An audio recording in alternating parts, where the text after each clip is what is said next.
Leader سے پوچھو، آج کل سرکاری لیڈر موجودہ زمانے کے نیتا سے پوچھو، اور نیتا کا جواب خود عجیب ہی رہتا ہے۔ اس سے پوچھو کہ دنیا میں بدامنی کیوں ہے، چلو بھارت میں بدامنی کیوں ہے، تو وہ جواب دے گا کہ جن سنکھیا پر کنٹرول نہیں ہے، اس لیے بڑھتی ہوئی آبادی، ہمارے پاس غربت ہے اور بچے ہمارے 6 ہیں اور 8 ہیں۔ ایک بچے کو پال پوس کر بڑا کرنے کی اور پڑھانا لکھانے کی طاقت نہیں ہے، 4 اور ہم نے پیدا کر لیے ہیں۔ یہ جن سنکھیا بڑھتی ہوئی تعداد یہ بدامنی کی وجہ ہے، جو تعداد بڑھتی جا رہی ہے یہ بدامنی کی وجہ ہے۔ لیکن میں کہتا ہوں یہ تینوں جواب غلط ہیں۔ دنیا میں بدامنی کی وجہ ایٹمی ذخیرہ نہیں ہے، دنیا میں بدامنی کی وجہ دولت کی صحیح تقسیم کا نہ ہونا بھی نہیں ہے۔ آپ دولت کی صحیح تقسیم کر کے دکھا دو، سب کو برابر کر کے دکھائیے، آپ نہیں کر سکتے ہیں آپ، اور کر بھی دیں گے۔ مان لیجیے سب کو برابر کر دیا جائے تو یہ مائک کون لگاتا ہے یہاں پر آج آپ کے یہاں؟ جتنا پیسہ آپ کے پاس ہے اتنا پیسہ ہمارے پاس بھی، ہم کیوں لگائیں گے مائک؟ آپ کا مکان ہم کیوں بنائیں گے؟ جتنی دولت آپ کے پاس ہے اتنی دولت ہمارے پاس بھی، ہم کیوں آپ کا گھر بنائیں گے؟ ہم کیوں مزدوری کریں گے؟ ہم کیوں رکشہ چلائیں گے؟ جتنا پیسہ آپ کے پاس ہے اتنا پیسہ ہمارے پاس ہے، ہم کیوں رکشہ چلائیں گے؟ دنیا میں جتنا انسان ٹرین کے ڈرائیور ہوں، بسوں کے ڈرائیور ہوں، ہوائی جہاز کے پائلٹ ہوں، یہ سب نوکریاں کیوں کریں گے؟ جتنا پیسہ آپ کے پاس ہے اتنا پیسہ ہمارے پاس ہے، ہم کیوں یہ کام کریں؟ ایک انسان اپنے گھر اور مکان کو چھوڑ کر سعودی، کویت اور دبئی کا سفر کیوں کرے گا؟ جتنا پیسہ تمہارے پاس ہے اتنا پیسہ ہمارے پاس ہے، کیوں اپنے بیوی بچے ماں باپ کو چھوڑ کر ہم سعودیہ اور کویت اور دبئی جائیں نوکری کرنے کے لیے؟ نہیں ہو پائے گا۔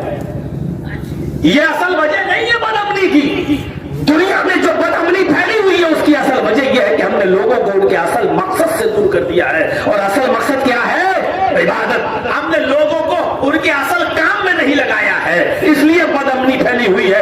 ایک اسکول دیکھ لیجیے، آپ کے ہاں اسکول تو کھلے ہوں گے، آپ اسکول پر نظر ڈالیے۔ ایک اسکول صبح 10 بجے کھلتا ہے، 2 بجے اس کی چھٹی ہو جاتی ہے، آپ کا بچہ 10 بجے اسکول جاتا ہے، 2 بجے گھر پہ واپس آتا ہے، آپ کا بچہ 9:30 بجے اسکول پہنچ گیا۔ پہلے رکشہ آ گیا، پہلے بس کا ڈرائیور آ گیا، آپ کے بچے کو لے گیا اسکول لگنے سے پہلے، کلاس لگنے سے پہلے بچے ایک میدان میں جمع ہیں، کھیل رہے، کود رہے، شور مچا رہے ہیں، ایک دوسرے کو مار رہا ہے، کوئی جھولے پہ جھول رہا ہے، کوئی گھسکنی پہ گھسک رہا ہے، کوئی پارک میں ہے، کوئی پکڑا پکڑی کھیل رہا ہے۔ اسکول میں شور ہو رہا ہے، شرابہ ہو رہا ہے، کان کے پردے پھٹے جا رہے ہیں۔ ایسا ہوتا ہے کیوں؟ کیونکہ ابھی بچے اپنے اصل کام میں نہیں لگے ہیں، اس لیے یہ بدامنی اسکول کے اندر پھیلی ہوئی ہے۔ بدامنی کیوں پھیلی؟ کیونکہ ابھی بچے آزاد ہیں، ان کو آپ نے ان کے اصل مقصد سے نہیں لگایا۔ بچے شور کریں گے، ہنگامہ کریں گے، سب کچھ کریں گے، اس لیے نہیں کہ وہ بھوکے ہیں، اس لیے نہیں کہ ان کے اوپر ظلم ہوا ہے، بلکہ اس لیے کہ ان بچوں کو ابھی آپ نے ان کے اصل کام سے نہیں لگایا۔ جیسے ہی 10 بجتے ہیں، گھنٹی لگتی ہے، پیریڈ شروع ہوتا ہے، سارے بچے اپنے اپنے کلاسوں میں چلے جاتے ہیں۔ آئیے ذرا اس منظر کو دیکھیے، سارے بچے اپنے اپنے کلاسوں میں چلے جاتے ہیں، ایک دم شور شرابہ بند ہو جاتا ہے، وہی بچے اب پڑھنے لگے، A فار ایپل، ایپل مانی سیب، B فار برڈ مانی چڑیا۔ وہی بچے جو ابھی شور کر رہے تھے، پیریڈ لگتے ہی، گھنٹی لگتے ہی اپنے اپنے کلاسوں میں ایک دم خاموش ہے، سناٹا چھا گیا ہے، ایسا لگ رہا ہے جیسے یہاں کوئی ہے ہی نہیں۔ بچوں کی ہنگامہ آ رہی، بیک وقت کیسے ختم ہو گئی، ایک دم سکون کیسے پیدا ہو گیا، بدامنی کیسے مٹ گئی، اشانتی کیسے ختم ہو گئی، سکون کیسے اسکول کے اندر ہو گیا۔ سکون کی اصل وجہ یہ ہے آپ نے ان بچوں کو ان کے اصل کام میں لگا دیا، آپ نے ان بچوں کو بتا دیا کہ پڑھنے کے لیے آئے ہو، یہ تمہارا اصل مقصد ہے، لہذا پڑھو، اور وہی بچے اپنے اصل کام سے لگ گئے۔ A for apple, B for bird, C for cat, D for dog, وہی بچے اپنے اصل کام میں لگ گئے، امن اور امان اور شانتی پیدا ہو گئی۔ اس دنیا میں بدامنی کی وجہ ایٹمی ہتھیاروں کا ذخیرہ نہیں ہے، بدامنی کی وجہ لوگوں کی اور انسانوں کی بڑھتی ہوئی تعداد اور جن سنکھیا نہیں ہے. اس دنیا میں بدامنی کی وجہ دولت کی صحیح تقسیم کرنا ہونا نہیں ہے. اس دنیا کی بدامنی کی اصل وجہ یہ ہے کہ ہم نے لوگوں کو، عوام کو اور پبلک کو ان کے اصل مقصد میں نہیں لگایا ہے. اس کو ان کے اصل کام پہ لگا دو کہ وما خلقت الجن والانس الا لیعبدون. تمہارا اصل کام یہ ہے کہ اس دنیا میں تم اللہ کی عبادت کے لیے پیدا کیے گئے ہو. اور جب یہ انسانیت اللہ کی عبادت میں لگ جائے گی تو امن و امان پیدا ہو جائے گا، سکون پیدا ہو جائے گا، شانتی پیدا ہو جائے گی. کیونکہ ہم نے ان کو اصل کام سے لگا دیا ہے. میرے بھائیوں، یہ کام ہونا چاہیے ہمارا اور آپ کا کہ ہم لوگوں کو ان کے اصل کام سے جوڑ دیں. وَمَا خَلَقْتُ الْجِنَّ وَالْإِنسَ إِلَّا لِيَعْبُدُونَ. اصل مقصد یہ ہے، ہم نے لوگوں کو اصل کام سے نہیں جوڑا ہے. اب آئیے میں 2-3 چیزیں آپ کے سامنے رکھتا ہوں. عبادت، ایک ہے عبد، ایک ہے عابد، ایک ہے معبود اور ایک ہے عبادت. ان 4 چیزوں کو ذہن میں رکھنا. عبد بندہ، عابد بندگی کرنے والا، عبادت کرنے والا، معبود جس کی عبادت کی جائے، اور عبادت وہ جس کے ذریعے اللہ خوش ہوتا ہے. یہ 4 چیزیں. ہم اور آپ سب کون ہیں؟ اللہ کے بندے، عبد ہیں. اور ہم جب بندگی کرتے ہیں تو کون ہو جاتے ہیں؟ عابد. ابھی ہم کون ہیں؟ عبد. اللہ اکبر. اب ہم کون ہو گئے؟ عابد، عبادت کرنے والے. ہم کون ہیں؟ عبد. سحری کی، روزے کی نیت ہم نے کر لی کہ آج ہمیں روزہ رکھنا ہے. اب ہم کون ہو گئے؟ عابد. یہ روزہ ہم نے کس کے لیے رکھا ہے؟ اللہ کے لیے. وہ کون ہے؟ معبود جس کی عبادت کی جائے. ہم ہیں عبد. اللہ اکبر. اب کون ہو گئے؟ عابد. اور یہ جو ہم کر رہے ہیں، اٹھنا بیٹھنا، سجدہ رکوع، یہ کیا ہے؟ عبادت. اور یہ نماز، یہ عبادت جس کے لیے کی جا رہی ہے وہ کون ہے؟ معبود. عبد کے معنی غلام، اور عبادت جو ہم کر رہے ہیں وہ ہے غلامی. جس کے لیے کر رہے ہیں وہ ہے مالک. اس فرق کو سمجھنے کی کوشش کیجئے گا. ہم اللہ کے عبد ہیں، غلام ہیں، ملازم نہیں ہیں. عبد میں اور ملازم میں فرق ہوتا ہے. ملازم کس کو کہتے ہیں؟ مثلا ہم سرکاری نوکر ہیں، کسی جگہ پر ہماری سروس ہے، ہم 9 بجے گئے اور 5 بجے وہاں سے چھٹی ہو گئی ہماری. 5 بجے کے بعد ہم آپ کا کام کر بھی سکتے ہیں اور نہیں بھی کر سکتے، یہ میری مرضی. آپ زبردستی ہم سے کام نہیں کرا سکتے ہو. میری بینک میں ڈیوٹی ہے، ایک مثال دے رہا ہوں میں، ہے نہیں، میری بینک میں ڈیوٹی ہے. بینک 10 بجے کھلتی اور 5 بجے بند. ہمیں جاب ملی ہے، سرکاری جاب ہے. 10 بجے آپ آئیے بینک اور 5 بجے تک آپ کو رہنا ہے. 10 بجے سے 5 بجے تک ہماری ڈیوٹی ہے. 5 بجے کے بعد ہم جا سکتے ہیں. 5 بجے کے بعد ہم سے کوئی زبردستی کام نہیں کرا سکتا ہے. اگر 5 بجے کے بعد کرانا چاہو گے تو اوور ٹائم آپ کو اس کا پیسہ ہمیں دینا پڑے گا. وہ بھی ہماری مرضی کے اوپر. ہم چاہیں گے تو کریں گے اور چاہیں گے تو نہیں کریں گے. آپ زبردستی ہم سے نہیں کرا سکتے ہیں. اس کو کہتے ہیں ملازم، اس کو کہتے ہیں سروینٹ. لیکن ہم اللہ کے ملازم نہیں ہیں، ہم اللہ کے سروینٹ نہیں ہیں، ہم اللہ کے غلام ہیں، ہم اللہ کے عبد ہیں. ہمیں ہر حال میں اللہ کا حکم اینی ٹائم ماننا پڑے گا. یہ نہیں 5 وقت کی نماز پڑھ لی، ہو گئی عبادت، بس اب آپ فری ہو گئے. نہیں. ان اللہ اشترى من المؤمنین انفسهم واموالهم بان لهم الجنہ. پڑھیے قرآن کی آیت. اللہ نے صاف طور پہ کہہ دیا میرے بندو، اے مومنو، اے مسلمانوں، ان اللہ اشترى من المؤمنین انفسهم واموالهم. جانوں کو اور ہم نے تمہارے مالوں کو خرید لیا خرید لیا ہے، تمہاری جانوں کو بھی اور تمہارے مالوں کو بھی. یہ جان بھی ہماری نہیں ہے اور ہمارے پاس جو مال ہے وہ بھی ہمارا نہیں ہے. اللہ نے کہا ہم نے خرید لیا. ان اللہ اشتری من المؤمنین انفسهم واموالهم، اللہ نے خرید لیا ہے تمہاری جانوں کو اور تمہارے مالوں کو. اور اس جان اور مال کی قیمت اس نے کیا دی ہے؟ ہمیں خریدا ہے تو کچھ تو دیا ہوگا. کیسے خریدا؟ فری میں نہیں. اللہ نے کہا ہم نے تمہارے جانوں کو تمہارے مالوں کو خریدا ہے بِأَنَّ لَهُمُ الْجَنَّةَ، جنت کے بدلے. ہم نے بدلے میں کیا دیا ہے تمہیں؟ جنت. تم ہمیں اپنی جان دو، تم ہمیں اپنا مال دو، بدلے میں ہم سے جنت لو. اللہ رب العالمین نے کہا کہ تم میرے بندے ہو. اینی ٹائم جب بھی تمہاری جان کی ضرورت پیش آئے گی تمہیں دینا پڑے گی. تم بھاگ نہیں سکتے ہو، راہ فرار اختیار نہیں کر سکتے ہو. اگر میدان جہاد میں تمہیں کودنا پڑے تو کودنا پڑے گا. تم پیٹھ دکھا کر نہیں بھاگ سکتے ہو. راہ فرار اختیار کرنا کبیرہ گناہوں میں شامل ہے اور ہلاک کر دینے والے گناہوں میں شامل ہے. اللہ کے نبی صلی اللہ علیہ وسلم نے فرمایا اجتنبوا السبع الموبقات، 7 ہلاک کر دینے والے گناہوں سے بچو. اور ان 7 ہلاک کر دینے والے گناہوں میں کیا ہے؟ والفرار من الذهب، میدان جنگ سے راہ فرار اختیار کرنا بھی ہے، جنگ سے بھاگ جانا ہے، پیٹھ دکھانا بھی ہے. تو میرے بھائیوں ادھر توجہ دیجئے. اب آپ کے سمجھ میں آئے گی ہم اللہ کے عبد ہیں، اللہ کے غلام ہیں، اللہ کے بندے ہیں. ہم سرونٹ نہیں ہیں، ہم اللہ رب العالمین کے نوکر نہیں ہے. جب چاہے تب عبادت کرے اور جب چاہے نہ کرے. اللہ ہم سے زبردستی نہیں کروا سکتا ہے. ہم نوکر نہیں ہیں، ہم غلام ہیں. اور غلام وہ ہوتا ہے کہ مالک کو جب بھی ضرورت پڑے غلام کو اٹھنا پڑتا ہے. اور پرانے زمانے میں جب لوگوں کے خرید و فروخت کا معاملہ تھا، نبی اکرم صلی اللہ علیہ وسلم کے غلام حضرت زید تھے. آپ ان سے بھی کام لیا کرتے تھے.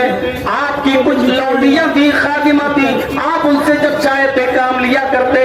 نہ رات دیکھتے نہ دن دیکھتے، جس وقت بھی ضرورت پڑے گی اپنی لونڈی سے اپنے غلام سے کام لیا جا سکتا ہے. تو اللہ رب العالمین نے بھی فرمایا اے میرے بندو تم میرے بندے ہو، تم میرے غلام ہو. ہمیں جب بھی تمہاری ضرورت پڑے گی تمہیں منع نہیں کرنا ہے. ایک اور چیز میں بتا دوں، بندے کا اور اللہ کا تعلق بڑا گہرا ہوتا ہے. عبد کا اور معبود کا تعلق، عابد کا اور معبود کا تعلق بڑا گہرا ہوتا ہے. مالک کو ہمیشہ غلام بچاتا ہے. آئیے ذرا ہم آپ کو ایک واقعے کی طرف لے کے چلنا چاہتے ہیں. آپ نے سنا ہوگا محمود ایک بادشاہ تھا اور اس کا غلام تھا ایاز. اور یہ دوستی اتنی پکی تھی غلام کے ساتھ، محمود کی اپنے غلام کے ساتھ، کہ دوسرے غلاموں کو جلن ہوتی تھی کہ بادشاہ جو ہے محمود اس غلام سے ایاز سے اتنی محبت کیوں کرتا ہے. مشہور ہے جب مسجد میں نماز کا وقت ہوتا تھا تو محمود اپنے ساتھ ساتھ اپنے غلام ایاز کو بھی لے جایا کرتا تھا. اور جب امام صاحب نماز پڑھاتے تھے تو محمود ایاز کے بغل میں اپنے غلام کے بغل میں نماز پڑھتا تھا. علامہ اقبال نے اسی چیز کو سامنے رکھتے ہوئے کہا تھا ایک ہی صف میں کھڑے ہو گئے محمود و ایاز، ایک ہی صف میں کھڑے ہو گئے محمود و ایاز، نہ کوئی بندہ رہا نہ کوئی بندہ نواز. ایک ہی صف میں. ایک بار سارے غلاموں نے بادشاہ سے شکایت کر دی محمود سے کہ آپ صرف ایک ہی غلام سے زیادہ محبت کرتے ہو، دوسروں سے نہیں. آخر وجہ کیا ہے؟ ہم آپ کی اتنی خدمت کرتے ہیں پھر بھی آپ ہمیں اتنا پیار نہیں دیتے ہو جتنا آپ ایاز سے محبت کرتے ہو. تو محمود کو تھوڑا برا لگا اور اس نے کہا کہ مجھے اپنے غلاموں کو یہ بتانا پڑے گا کہ میں ایاز سے کیوں محبت کرتا ہوں. مجھے اپنے غلاموں کو بتانا پڑے گا کہ میں ایاز سے کیوں محبت کرتا ہوں. تو اس نے کہا یہ جاننا چاہتے ہو کہ میں ایاز سے کیوں محبت کرتا ہوں اور تم لوگوں سے اتنی زیادہ کیوں نہیں کرتا؟ کہا ہاں مجھے یہ جاننا ہے. اس نے سارے غلاموں کو بلایا، جمع کیا، تقریباً 20 غلام، سب کو لائن سے بٹھا دیا اور سب کے ہاتھ میں ایک ایک ڈائمنڈ کا ٹکڑا دے دیا. ڈائمنڈ، ہیرا. یہ اٹھا بیٹھی کرنے لگے بچے لوگ تو سامنے سے. ایک ایک ہیرا دے دیا سب کو، ایک 20 ہیرے 20 غلاموں کو دے دیے، ان غلاموں میں ایاز بھی ہے، سب کو دے دیے ایک ایک ہیرا۔ بادشاہ نے پوچھا اے میرے خادموں، اے میرے غلاموں، تمہارے ہاتھ میں کیا ہے؟ سارے غلاموں نے کہا ڈائمنڈ، ہیرا۔ اچھا کتنا قیمتی ہے؟ ارے صاحب اس کی کوئی قیمت ہی نہیں ہے، بہت قیمتی ہوتا ہے یہ ڈائمنڈ۔ بادشاہ نے سب کو ایک ایک ہتھوڑا بھی دے دیا، ایسے ہی پکڑو لو ہتھوڑا، سب کو ہتھوڑا دے دیا۔ سارے غلام سوچ رہے اللہ ہیرا بھی دے دیا ڈائمنڈ اور ہتھوڑا بھی، یہ کیا کرے گا بادشاہ؟ تھوڑی دیر کے بعد بادشاہ نے آرڈر دیا محمود نے، اے میرے غلاموں ہتھوڑے سے ہیرا توڑ دو، جو ہیرا میں نے تمہیں دیا ہے یہ ہتھوڑا ہیرے پہ مار دو، ہیرے کو چکنا چور کر دو، بالکل سرما بنا دو، مار دو۔ تھوڑا سا چونکے سارے غلام ایسے، یار ڈائمنڈ ہے، مارے کہ نہ مارے، چونک رہے۔ پھر سوچا بادشاہ کا حکم ہے مار ہی دیتا ہوں، مار دیا سب نے، ہیرا ٹوٹ گیا۔ 20 غلاموں نے ہیرے پر ہتھوڑا مار دیا، اور 20 غلاموں میں ایاز بھی شامل تھا، اس نے بھی مار دیا، ہیرا ٹوٹ گیا۔ اب بادشاہ نے ایک ایک کر کے سب کو بلایا، ذرا ہیرا کیوں توڑا؟ خود آرڈر دیا تھا اور اب کیا کہہ رہا ہے؟ ہیرا کیوں توڑا؟ اس نے کہا صاحب آپ کا حکم تھا میں نے توڑ دیا۔ دوسرے سے پوچھا یہ تم نے کیوں توڑا؟ اس نے کہا بادشاہ صاحب آپ نے کہا توڑ دو میں نے توڑ دیا۔ تیسرے سے پوچھا تم نے کیوں توڑا؟ اس نے بھی جواب دیا کہ آپ کا حکم ہیرے سے بڑھ کر نہیں تھا، آپ کا آرڈر تھا توڑنے کا میں نے توڑ دیا، آپ کی نافرمانی کرنا میں نے مناسب نہیں سمجھا۔ سب نے یہی جواب دیا۔ ایاز کی جب باری آئی، لاسٹ میں ایاز کی باری آئی، ایاز کو بلایا ادھر آؤ، ہیرا تو تم نے بھی توڑا ہے؟ جی توڑ دیا۔ تم نے کیوں توڑا؟ تم نے کیوں توڑا؟ تو ایاز نے اس کا جواب کتنا خوبصورت دیا۔ ایاز نے کہا بادشاہ سلامت، میرے کانوں نے آپ کا حکم سنا توڑ دو، لیکن میرے دماغ کا قصور تھا، میری عقل کا قصور تھا کہ میں آپ کے حکم کو سمجھ نہ سکا، اور میرے ناقص عقل نے، میری ناقص کھوپڑی نے کہا توڑ دینا چاہیے، یہ میرے عقل کا قصور تھا کہ میں آپ کی بات کو سمجھ نہ سکا، آپ کے حکم کو سمجھ نہ سکا، اور میں نے ہیرا توڑ دیا۔ دیکھیے جواب سب نے دیا، جواب ایاز نے بھی دیا، سارے غلاموں نے جواب یہ دیا آپ کا حکم تھا توڑ دو میں نے توڑ دیا، آپ کے حکم سے بڑھ کر تھوڑی کوئی چیز ہے۔ ایاز سے پوچھا تم نے کیوں توڑا؟ ایاز نے کہا میں نے اس لیے توڑ دیا کیونکہ آپ نے حکم دیا، لیکن میرا دماغ، میری کھوپڑی، میری عقل سمجھ نہیں سکی آپ کہنا کیا چاہتے تھے، یہ میری عقل کا قصور ہے کہ میں نے آپ کے ہیرے کو توڑ دیا، یہ میری عقل کا قصور ہے۔ محمود نے کہا اے غلاموں دیکھا میں ایاز کو کیوں چاہتا ہوں، ایاز سے سب سے زیادہ محبت کیوں کرتا ہوں، ایاز کو کیوں پسند کرتا ہوں، اب سمجھ میں آیا؟ میں نے تم سب کو آرڈر دیا تھا ہیرا توڑنے کا، ایاز کو بھی حکم دیا تھا ہیرا توڑنے کا، تم سب نے میرا حکم مانا، ایاز نے بھی میرا حکم مانا، تم سب سے پوچھا ہیرا کیوں توڑا، تم نے کہا آپ کا حکم تھا توڑ دو، توڑ دیا، آپ کا حکم تھا توڑ دو اس لیے توڑ دیا، لیکن ایاز نے کیا کہا یہ میری عقل کا قصور تھا کہ میں سمجھ نہیں پایا، یعنی اس نے میرے اوپر آنچ نہیں آنے دی، حالانکہ حکم میں نے ہی دیا تھا لیکن اس نے میرے اوپر آنچ نہیں آنے دی اور بڑی خوبصورتی کے ساتھ مجھے بچا لیا، اور اس نے سارا قصور اپنی عقل کا اپنے اوپر لے لیا کہ یہ میری عقل کا قصور ہے۔ میرے بھائیوں ایک بندے کا تعلق اپنے رب کے ساتھ ایسا ہی ہونا چاہیے، جب وہ کوئی اچھا کام کرے تو کہے کہ رب نے مجھے ہدایت دی، اللہ نے مجھے توفیق دی، اور جب وہ کوئی غلط کام کرے اور گناہ کی طرف آگے بڑھے اور اس سے کوئی گناہ سرزد ہو جائے تو وہ اللہ کو دوش نہ دے، وہ یہ نہ کہے کہ اللہ نے مجھے گمراہ کر دیا، وہ یہ نہ کہے کہ اللہ نے مجھے بہکا دیا، بلکہ وہ یہ کہے کہ اللہ نے تو مجھے ہدایت ہی دی تھی لیکن شیطان نے مجھے راستے سے بہکا دیا، اور شیطان کے اوپر الزام لگا دے، میرے اوپر الزام نہ لگائے، یعنی اللہ کے اوپر نام۔ جبکہ ہر خطبے میں ہر مقرر پڑھتا ہے، ہم اور آپ جتنے سب پڑھتے ہیں، من يهده الله فلا مضل له ومن يضلل فلا هادي له. اللہ جس کو ہدایت دے اس کو کوئی گمراہ نہیں کر سکتا، اور جس کو اللہ گمراہ کر دے اس کو کوئی ہدایت نہیں دے سکتا. یہ حدیث ہے، بخاری کے اندر موجود ہے. حدیث میں کیا ہے؟ اللہ جس کو ہدایت دے اس کو کوئی گمراہ نہیں کر سکتا، اور جس کو اللہ گمراہ کر دے اس کو کوئی ہدایت نہیں دے سکتا. یعنی ہدایت بھی اللہ دیتا ہے اور گمراہ بھی اللہ ہی کرتا ہے. لیکن بندے کا اللہ کے ساتھ تعلق یہ ہونا چاہیے کہ جب وہ کوئی اچھا عمل کرے تو کہے یہ میرے رب کی توفیق سے ہے، یہ میرے رب کی ہدایت سے ہے، اور جب وہ کوئی غلط کام کرے تو یہ کہے کہ اس میں شیطان کا قصور ہے، شیطان نے ہم کو بہکا دیا، شیطان نے ہم سے یہ غلط کام کرا دیا. میرے پیارے ساتھیوں، وہ اپنے رب کے اوپر الزام نہ لگنے دے. یہ ایک عبد کا تعلق، عابد کا تعلق معبود سے ہونا چاہیے. ابھی عبد اور عبادت یہ بتا رہا ہوں میں آپ کو، یہ تعلق ہونا چاہیے بندے کا اللہ سے کہ وہ اچھے کام کی نسبت تو اللہ کی طرف کرے، لیکن غلط اور برے اور گھٹیا اور رذیل کام کی نسبت وہ شیطان کی طرف کرے. اپنے اللہ پر آنچ نہ آنے دے، اپنے رب پر آنچ نہ آنے دے. اب سنیے عبادت کی تعریف کیا ہے. عبادت کی تعریف علامہ ابن القیم الجوزی رحمۃ اللہ علیہ نے جو کی ہے عربی زبان میں، وہ یہ کی ہے کہ وَعَلَمْ أَنَّ النِّيَّةَ رُوحٌ وَالْعِبَادَةَ جَسَدٌ وَلَا الْحَيَاةَ لِلْجَسَدِ بِدُونِ الرُّوحِ. یہ عبادت کی تعریف کی ہے علامہ ابن القیم الجوزی رحمۃ اللہ علیہ نے. وَعَلَمْ جان لو، سن لو، ان النیت روح، نیت روح ہے، والعبادت جسد، عبادت جسم ہے. دیکھیے ہماری باڈی دو چیزوں سے مل کر بنی ہے، ایک تو باڈی ہے اور ایک روح ہے. روح اور جسم سے مل کر یہ شریر تیار ہے.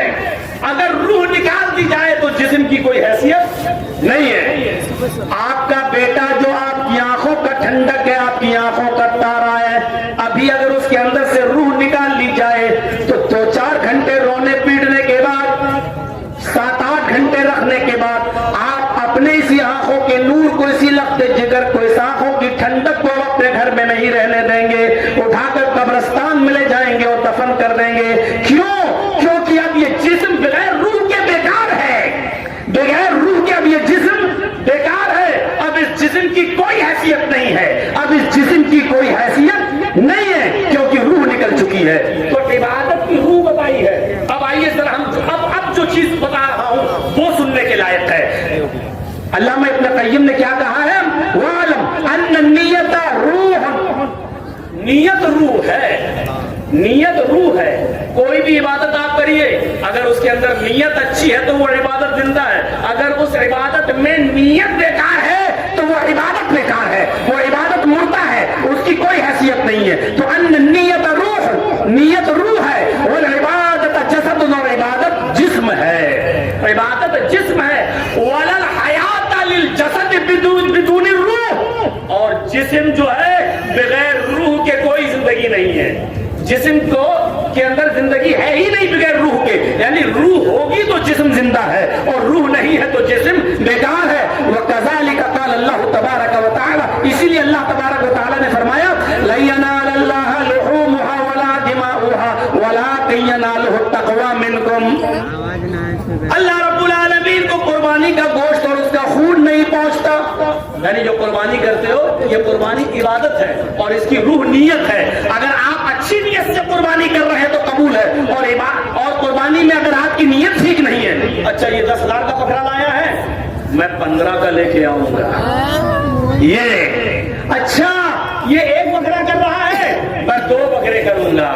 اچھا میں بڑا تگڑا اور تندرست بکرا لاؤں گا تاکہ لوگ کہیں کہ دیکھو محلے میں اس کا بکرا کتنا تندرست ہے، ماشاءاللہ اس نے کتنا موٹا تازہ بکرا کیا.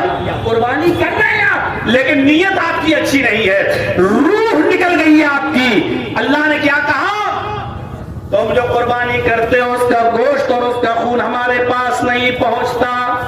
بلکہ ہم تو اس کی نیت دیکھتے ہیں، اس کی روح دیکھتے ہیں. یعنی نیت کیا ہے؟ اللہ کہتا وَلَٰكِن يَنَالُهُ التَّقْوَىٰ مِنْكُمْ، تقویٰ پہنچتا ہے ہمارے پاس، نیت اچھی ہونی چاہیے. جنگ ہو رہی ہے، سنیے واقعہ، جنگ ہو رہی ہے اور حضرت علی نے ایک یہودی سے یہ شرط لگا لی، اس جنگ کے اندر اکیلے اکیلے لڑیں گے، چلا جا میدان میں، تو مجھے مار دے یا میں تجھے مار دوں، چلو. اور دونوں میدان میں آ گئے، دونوں کے ہاتھ میں تلواریں ہیں، دونوں لڑنے لگے. یہ جہاد ہے، جہاد عبادت ہے. سن لیجئے میرے پیارے ساتھیوں، حضرت علی اس عبادت میں شامل ہیں. اب عبادت کی روح بتلا رہا ہوں، دیکھیے کیا ہے. حضرت علی اس عبادت میں شامل ہیں، اس کافر کو، اس یہودی کو مارنا چاہتے ہیں اللہ کی رضامندی کے لیے، اعلاء کلمت اللہ کے لیے. جنگ شروع ہو جاتی ہے، دونوں لڑنے لگتے ہیں اور اتفاق دیکھیے، لڑتے لڑتے دونوں کی تلواریں ایک دوسرے سے ٹکرائیں اور دونوں کی تلواریں زمین کے اوپر گر گئیں. جنگ میں دونوں لڑ رہے ہیں، یہودی بھی اور علی بھی. حضرت علی اور یہودی دونوں کی تلواریں ٹکرائیں اور دونوں کی تلواریں زمین کے اوپر کہیں دور گر گئی. اب دونوں ہی میں لاتم گھوسم ہونے لگا، دونوں ہی میں ہاتھ اور پیر کی لڑائی شروع ہو گئی. تلواریں پڑی ہیں، پڑی رہنے دو. اب دونوں ہی ہاتھوں سے، مکوں سے، گھوسوں سے ایک دوسرے کو مارنے لگے.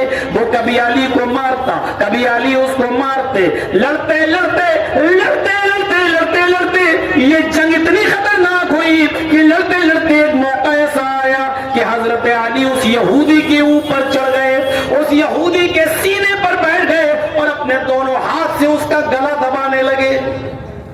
حضرت علی اس کا گلا دبانے لگے کس کے نا. اور شرط یہی تھا، کیا تھی شرط؟ یا تم مجھے مار دو یا میں تمہیں مار دوں. حضرت علی اس کا گلا ایسے پکڑ کے دبانے لگے، کس کے زور سے جب دبایا تو اس یہودی نے ایک چالاکی سے کام کیا. بہت چالاک، یہودی بہت چالاک قوم ہوتی ہے، اور چالاک نہ ہو تو اسرائیل کے اندر ایسے ہی سارے عربوں کو نچا رہی ہو. یہ اسرائیل قوم بڑی شاطر قوم ہوتی ہے، یہ یہودی بڑی چالاک قوم ہوتی ہے. یہ دیکھ رہے ہیں آپ کس طریقے سے اس نے شراب، الکوہل اور سور، ان سب کو ہر گھر میں